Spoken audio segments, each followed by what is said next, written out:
2026వ సంవత్సరం జూలై నెల 1వ తారీఖు మన మచిలీపట్నం సెంటర్ బ్రాంచ్ సంఘాలని, సేవకులని, విశ్వాసుల కుటుంబాలని ప్రభు ప్రేమించి ఇచ్చిన ఓ చక్కని, పరిశుద్ధమైన, అమూల్యమైన, ప్రశస్తమైన వాగ్దానం. నిర్గమకాండం 33వ అధ్యాయం 19వ వాక్య భాగం. నా మంచితనమంతయు నీ ఎదుట కనుపరచెదను. కొడదామా చప్పలు గట్టిగా.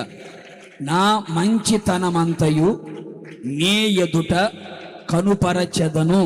నిశ్చయముగా ఈ జులై మాసములో ఆయన మంచితనమంతయు మన ఎదుట ఆయన కనబరుచునుగాక, మన ఎదుట కనబరచునుగాక, మన కన్నులు చూచునుగాక, మన చెవులు వినుగాక, మన హృదయం ఆయన స్తుతించునుగాక, మన పెదవులు ప్రహర్షముతో నింపబడునుగాక.